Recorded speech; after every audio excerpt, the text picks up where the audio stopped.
Welcome to Roll to Save, the RPG History Podcast. Talisman.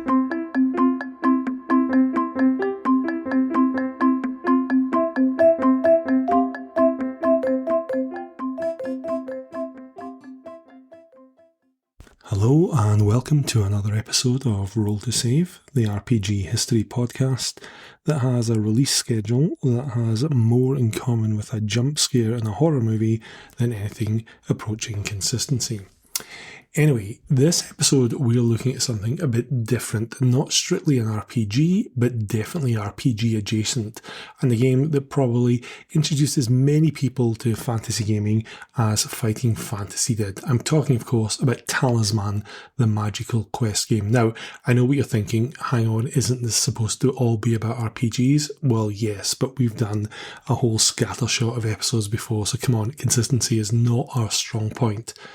Talisman also occupies that fascinating space between board games and role-playing games. It's got character progression, and it's got that addictive just one more turn quality that kept some of us up until 5 a.m.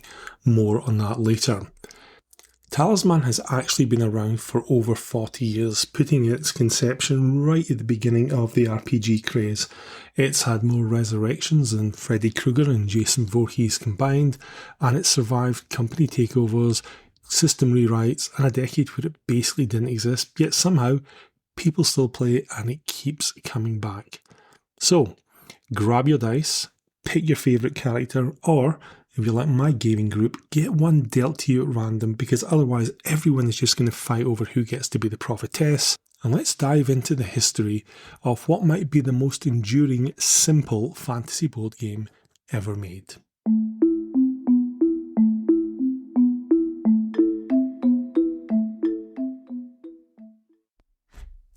So, the story of Talisman kicks off in the early 1980s at St Andrews University in Scotland. This is where a young man called Bob Harris and his future wife Debbie had the brilliant idea of clubbing together their student money to buy something called Dungeons and Dragons. Now, Harris himself was somewhat reticent about this idea. When first hearing about D&D, his remark was, so you pretend you're wandering around a tunnel and you draw a map of it. But they gave it a go anyway, ended up playing it for an entire weekend, barely stopping to eat or sleep, watching character after character get horribly murdered, only to roll up new ones and dive straight back in. What was interesting about Bob, though, was while his mates were busy drawing up elaborate dungeons and writing epic storylines for the future, he had a different idea brewing. He liked all the excitement and character development that came along with Dungeons and Dragons, but he wanted to play a game where you could have all of that without all that faff of preparing scenarios and running games. Now, floating around in the back of his head was a game he designed while still at school called Rectocracy. Yes, that is as wonderfully absurd as it sounds. Players took on the roles of different teachers in a British secondary school, moving around a board, trying to work their way up to becoming the headmaster. Now, this is actually crucial to understanding Talisman because the early 80s had seen a few attempts at creating board games that captured some of that RPG magic. You had things like The Sorcerer's Cave and The Mystic Wood trying to bridge that gap between traditional board games and this new role-playing thing. These games laid some groundwork, but they were missing something crucial. The Sorcerer's Cave was a lot of fun. You got a party together and you explored a dungeon, but it suffered from having no real objective other than who can get the most treasure at the end. A Mystic Wood, well, it had character progression, but it was almost entirely luck-based. Either you rolled well on the encounter table, you killed a monster, or you didn't, and you didn't get the bonuses. Some of Mystic Wood's DNA may have made its way into Talisman. I remember looking at Talisman when I first got it and seeing some similarities. In Talisman, characters had 2 attributes, strength and craft. Mystic Wood, they had 2 characteristics, strength and prowess. Also, some of the locations, things like caves, chapels, castles, they all seemed familiar to players of Mystic Wood. But unlike Talisman, Mystic Wood had no real concept of acquiring gold, items and spells in any meaningful way to progress your character. So, all of that aside, Harris set around creating something different.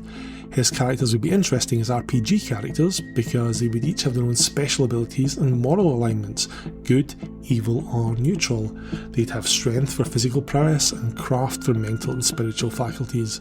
The board would be like a fantasy landscape where you'd have encounters by drawing cards, and crucially, your characters would actually progress. They'd acquire gold, objects, followers and spells, while also increasing their core attributes, all of which was essential for winning the game.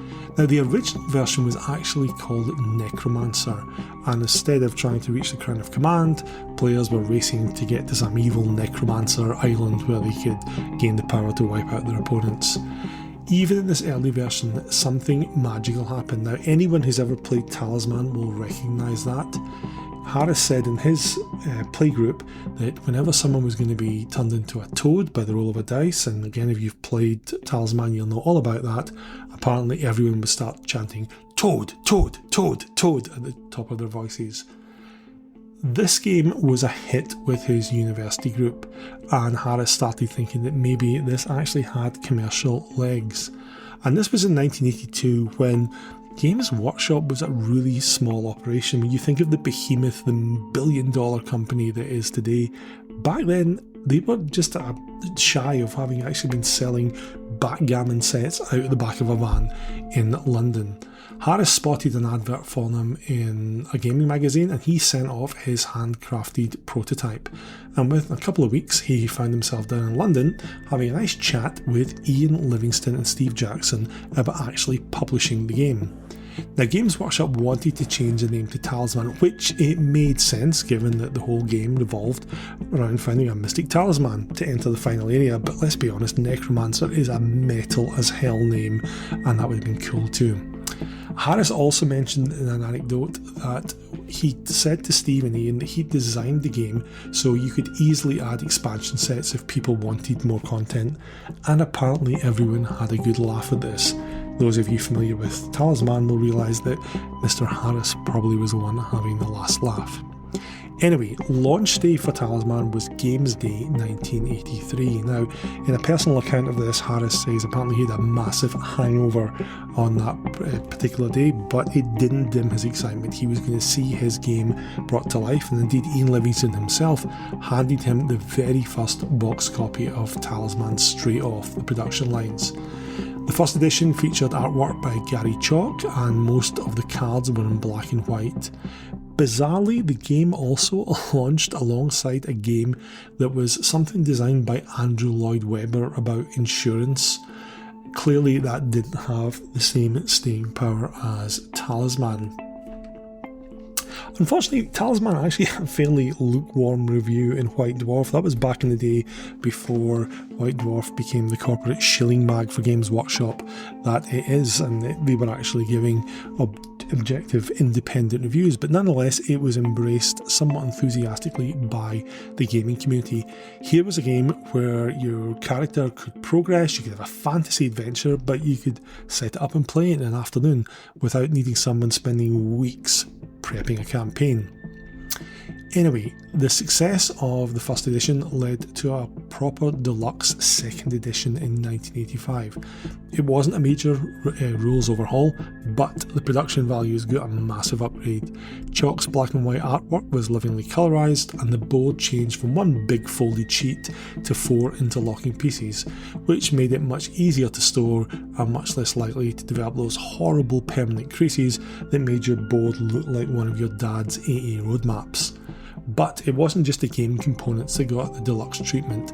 The cover art for the second edition and its expansions was absolutely gorgeous. Each box featured stunning fantasy artwork that perfectly captured the mood and theme of the game within. Any of you who have seen the artwork for the basic box of Talisman second edition will know that it sucks you straight into that fantasy world. You want to be that dude with the shield facing down, the wyvern that's got its wings spread in a very terrifying manner. In short, they had this epic cinematic quality that really made you want to dive straight into the adventure before you even opened the box. But the real story of the second edition isn't the core game. That was fantastic, but it was the absolutely mental expansion schedule that followed, and the growing complexity that came with it. Between 1986 and 1993, Games Workshop released 6 major expansions for Talisman, and with each set, the rules got more complicated. And 1986 saw the release of the very imaginatively entitled Expansion Set. This was done by Bob Harris himself. He added 14 new characters, including the Amazon, the Barbarian, the Gladiator, the Halfling, the Knight and the Merchant, along with 36 new adventure cards and 6 new spells, including favourites like Barrier and Brainwave. Simple stuff, it just built on what was there before and made it have a little bit more depth. 1987 though, that introduced what would become a recurring theme in Talisman the Adventure. It came with clarifications on 2 existing rules. This was just the beginning, believe me.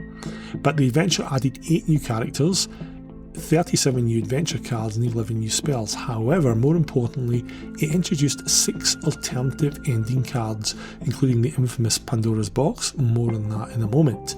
This meant when a player got to the Crown of Command space, they didn't necessarily find the Crown of Command. They might find something else there.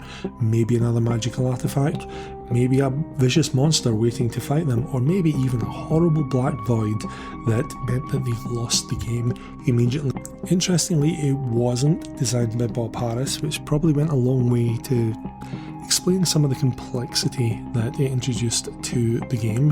Harris was very good at designing a game that was simple. This added a lot more moving parts and levers to pull. It did, however, have an absolutely epic cover featuring this massive dragon. Again, it just made you want to go on the aforenamed adventure. It also came with character sheets, which were fun ways to keep all your Talisman stuff together on the table. Of course, that meant you needed to take up more table space. This was going to become a recurring theme with Talisman 2.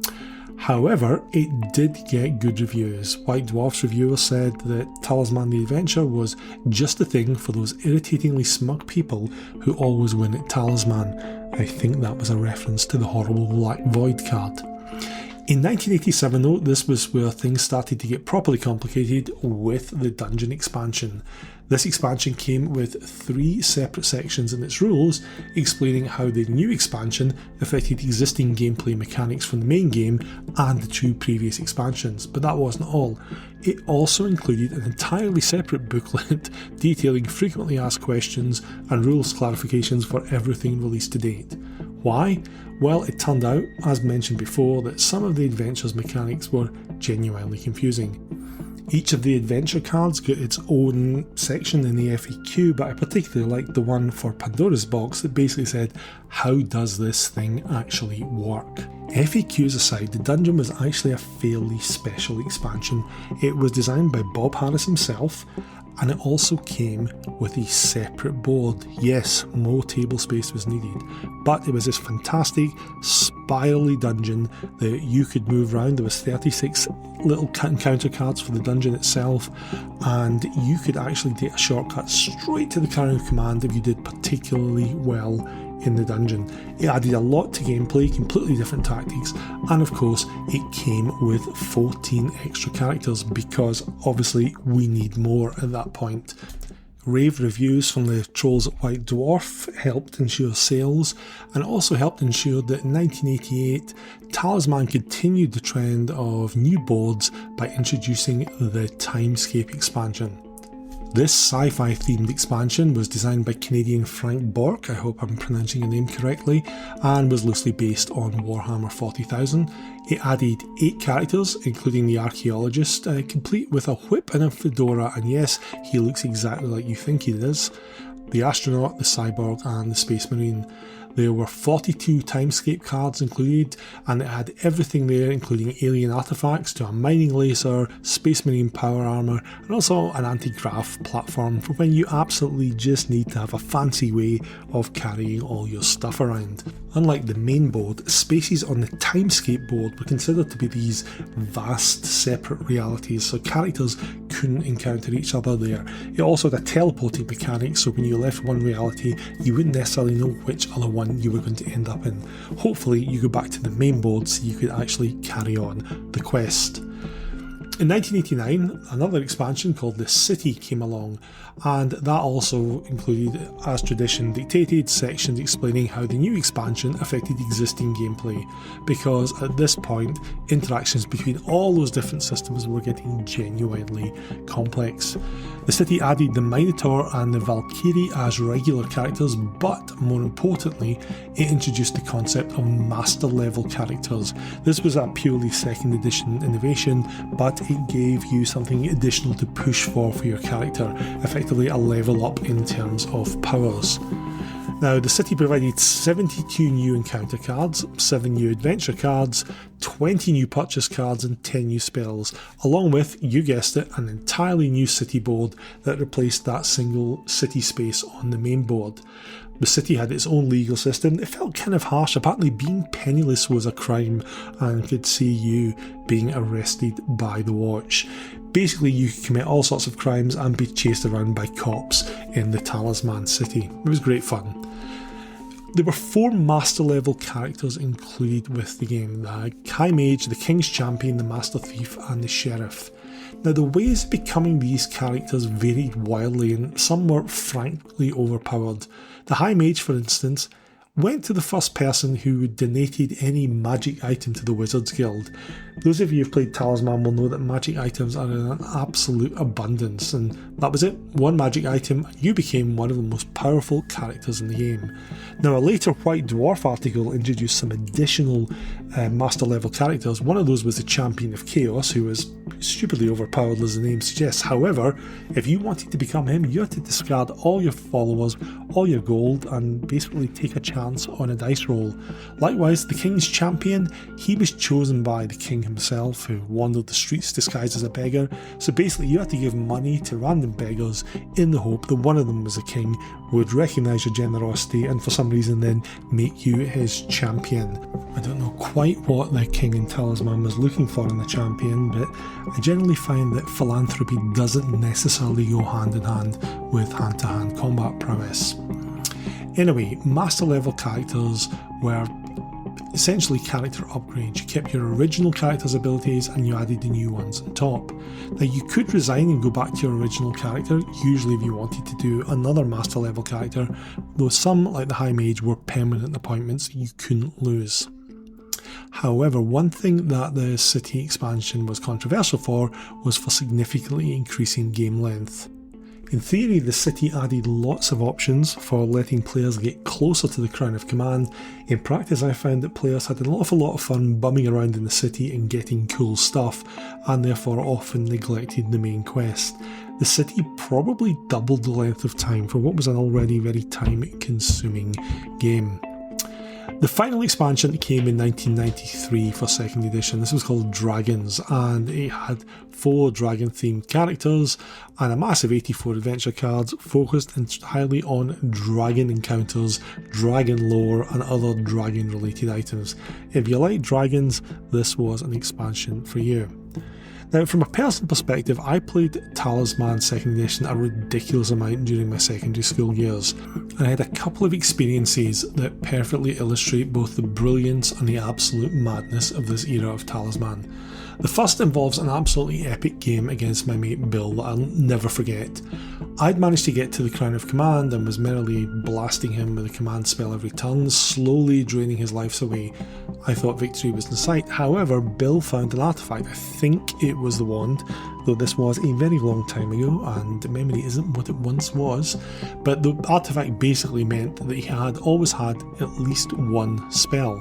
So what happened was this.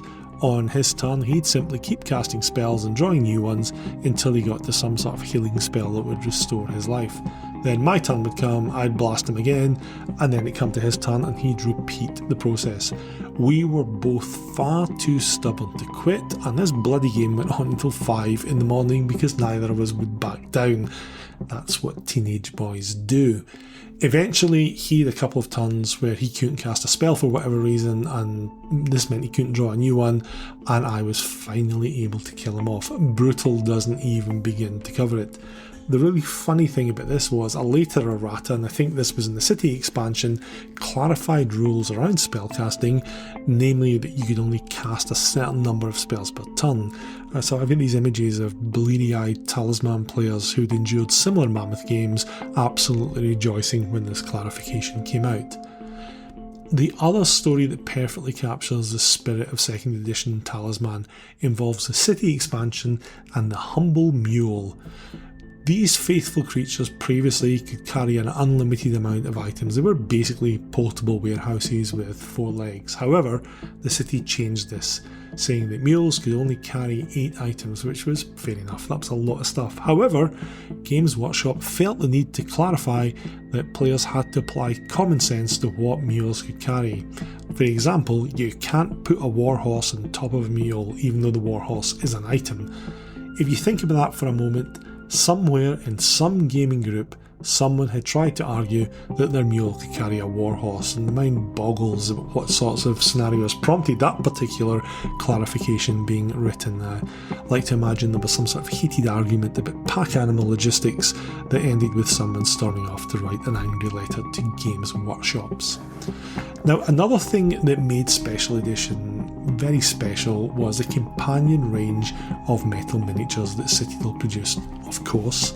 These weren't included with the game. You got little cardboard cards that you put into plastic bases, but you could buy these proper miniatures for every character if you wanted to go all out. And the range was absolutely comprehensive. Now, they never did anything beyond Talisman Timescape, but every character from every expansion prior to that, they got their own miniature, from the basic Wizard and Warrior all the way through to Timescape Space Marine and Chainsaw Warrior. There were even special Toad miniatures for when characters got transformed. Remember, Toad. There was a Warrior Toad with a helmet, a Wizard Toad with a spellbook, and there was even a Pirate Toad, because apparently even amphibian transformation means that you need to expect your chosen profession. This Citadel range, I think, eventually included over 60 miniatures, and including all the Toad variants obviously, and they were beautifully sculpted, and I can imagine when they were painted they would just look absolutely stunning on the board, and owning a full set was definitely a mark of serious Talisman dedication.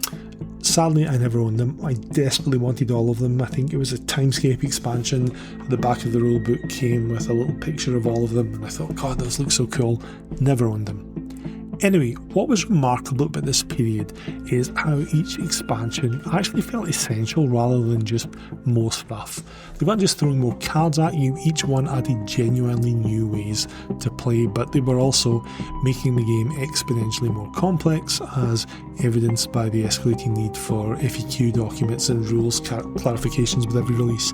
I actually found out that little rules, questions and answers booklet can actually be bought online now for, I think it's $6. Curious little collector's item, but some people will buy anything. Anyway, by 1994 the gaming world was changing. Games Workshop, for those of you who are familiar with them, had gone absolutely miniatures mad, and when the 3rd edition of Talisman appeared, it reflected this shift in a very big way. The most obvious change was swapping out the little cardboard figures on the plastic bases for proper plastic miniatures, and this tied in nicely with Games Workshop's broader strategy of getting people to buy as many miniatures as possible. They'd obviously been making the Talisman figures previously, but now they were building the whole range right into the game. But the changes went much deeper than just plastic figures. The board got a complete artistic overhaul, lots of characters from the 2nd edition got the chop, and new ones appeared that were very much tied in much more closely to Warhammer Fantasy Battle than they were to Talisman. The inner region of the board became the Wizard's Tower, and instead of a Crown of Command, you had to defeat a Dragon King to win. The biggest mechanical change was adding a 4th attribute, experience, making the game even more RPG-like. When you defeated enemies, you'd gain experience points equal to their craft or strength, which you could then spend to improve your other stats. It was clever, but it also made the game a little bit more complex. The 3rd edition expansions also used realm dice. These were die with only the numbers 1 to 4 instead of the usual 1 to 6, which made movement through any expansion area slower and more deliberate. They released City of Adventure, Dungeon of Doom and Dragon's Tower, which all added new boards and expanded the game's scope.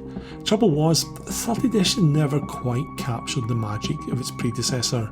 The Warhammer connections made it feel less like its own thing and more like a Warhammer spin-off. The miniatures were nice, but they came at the cost of some of that distinctive character artwork that had made earlier editions so memorable. It was professionally done, but it lost a lot of its original charm. And after it ran its course, Talisman basically disappeared for a while. Games Workshop had moved on to focusing almost entirely on Warhammer 40k and Warhammer Fantasy Battle. The miniature market was absolutely booming and board games just weren't where the money was anymore. Also, Bob Harris, the guy who created the whole thing, he got bought out as well. The people running Games Workshop by then were completely different from the ones who'd originally taken a punt on a handmade game from a Scottish university student. So for about a decade, it was really difficult to get a copy of Talisman. You certainly couldn't buy it new, and when this newfangled eBay thing came along, copies of 2nd edition became like gold dust, and so did the expansions. There was an attempt to make an unofficial computer game in July 2008, but Games Workshop and that litigious way of theirs ensured that never saw the light of day. So it genuinely seemed that Talisman might become one of those legendary games that old-timers would bang on about, but young players would never actually get a chance to play. However, in 2007, Black Industries, Games Workshop's publishing arm, announced that they were bringing Talisman back with a 4th edition, and this was going to go back to basics based on the beloved 2nd edition, but with some of the better ideas of 3rd edition and updated production values. The board was about 30% larger and came in 6 pieces instead of 4. The artwork was updated for modern tastes, but it really kept that essential Talisman character. More importantly, it actually felt like Talisman again, and not like Warhammer wearing a Talisman-shaped trench coat. Unfortunately, Black Industries' return to board gaming was short-lived. In early 2008, they announced they were getting out of board games entirely. Fortunately, those nice people at Fantasy Flight Games, they stepped in to license the game, and they proved to be absolutely brilliant custodians of the franchise. Their approach was methodical and respectful. They released a revised 4th edition in late 2008, complete with an upgrade pack for people who'd bought the original 4th edition. There were a few copies of that released by Black Industries. They then embarked on an expansion program that, to be quite honest, made the original 2nd edition run look positively restrained. Between 2009 and 2016, Fantasy Flight released 14 expansions for 4th edition. 14. And these weren't just cash grabs either. Each one added meaningful content and introduced new mechanics. Fantasy Flight seemed to understand what made Talisman special, the variety and replayability. Each expansion wasn't just more cards, it was new ways to play, new endings, new stories to discover. The production values, as to be expected from Fantasy Flight, were exceptional, with gorgeous artwork and components that could survive years of regular play. Anyway, in 2017, Fantasy Flight's license ended, and after a bit of a gap, Avalon Hill picked up the license from Games Workshop. After several years of development, they announced 5th edition in February 2024, with release following in August. And 5th edition represents another thoughtful evolution of the game. Like 4th edition before it, it's based primarily on that beloved 2nd edition foundation, but incorporates lessons learned from 40 years of Talisman design. The core mechanics remain familiar: roll, move, encounter, but they've streamlined things considerably and made some interesting changes to the endgame. A bit like 3rd edition, instead of just reaching the crown of command and casting the command spell repeatedly until everyone else dies or gives up, you now have to defeat an elder dragon that's guarding the crown. It's a more decisive ending that should help with one of Talisman's traditional problems, games that drag on forever because nobody can quite finish anyone else off and everyone's too stubborn to quit. Bill? Avalon Hill has clearly put some thought into modernising the experience while keeping what makes Talisman special. They've trimmed the character roster slightly, streamlined some of the more frustrating random elements, and generally tried to give players more agency in their fate. Whether it will capture a new generation of players while satisfying the old guard remains to be seen. Modern games design theory is about balance and people being able to compete on a level playing field, and it'll tell you that in a race to the objective style game, you should avoid mechanisms that can completely wipe out another player's progress. The worst thing you should be able to do to an opponent, the theory goes, is slow them down for a turn or two. By those standards, Talisman is absolutely terrible design. You can lose all your stuff, get turned into a toad, and have hours of progress completely undone by a single bad encounter. But here's the thing, Talisman isn't really about balanced competitive gameplay in the modern sense. It's ultimately a game about telling a story, and a good story doesn't have to be that everyone is perfectly balanced and progressing at the same steady rate.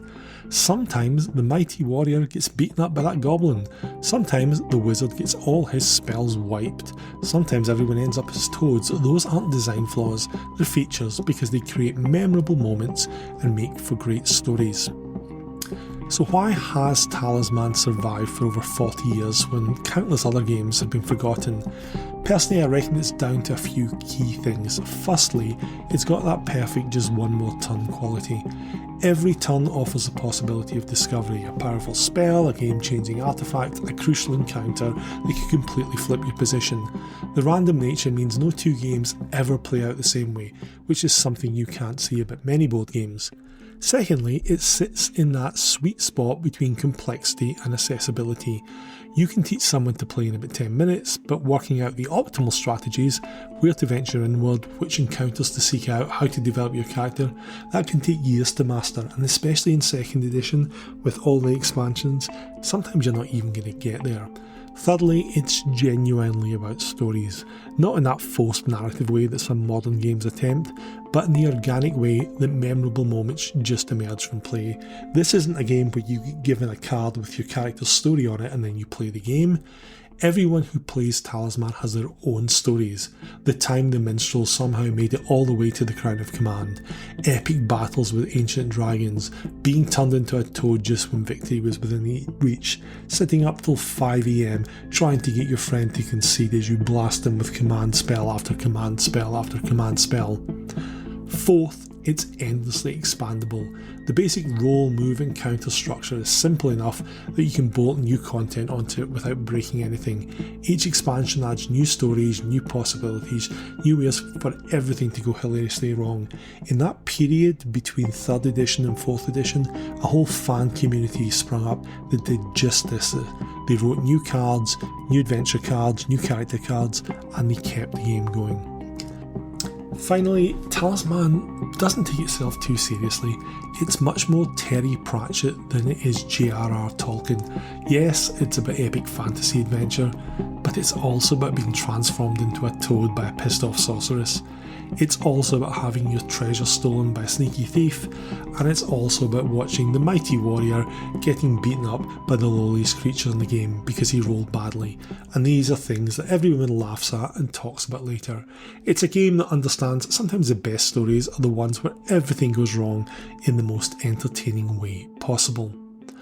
So, Talisman has now survived 5 editions, multiple publishers, technological revolutions, and 4 decades of changing game fashions. It's been translated into loads of languages, sold hundreds of thousands of copies, and inspired countless imitators.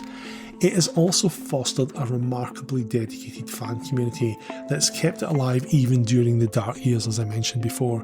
Sites like Talisman Island, which has been running since 1999, continues to provide news, custom expansions, and discussion forums for fans. The Talisman expansion database catalogues both official and fan-created content across multiple editions.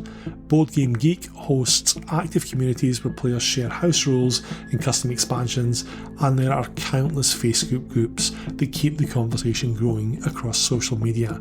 But perhaps the most remarkable thing is how little its core appeal has changed since Bob Harris first sketched out that pencil prototype in his university digs.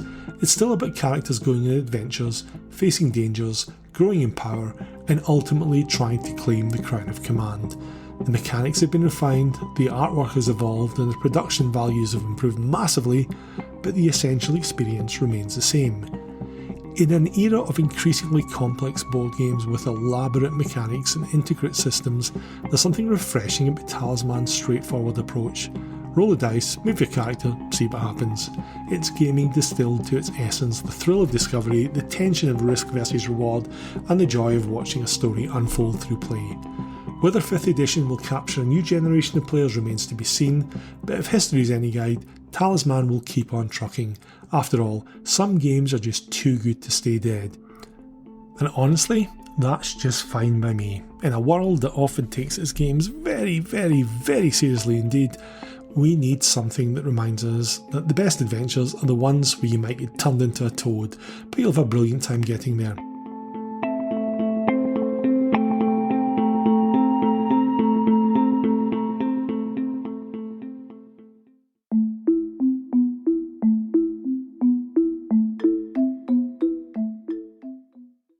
And that was our Talisman episode. I hope you enjoyed it. If you have memories of this game, let us know what edition you used to play. Were you a fan of the more modern editions with their better production values and cool plastic minis, or were you more into the chaotic energy of 2nd edition and its glorious randomness? If you want to get in touch with us, you can so at roll.2.save.pod@gmail.com. We're also on social media, on Instagram and Facebook. Just search for Roll to Save. We don't use that Twitter thing anymore for all the obvious reasons that people don't use Twitter anymore. We are an incredibly irregular podcast on the history of RPGs, but we have over 70 episodes in our back catalogue now.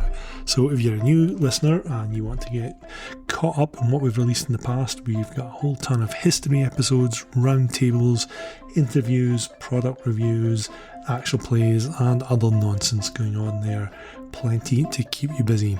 If you enjoyed this, please leave us 5 stars on your podcast platform of choice.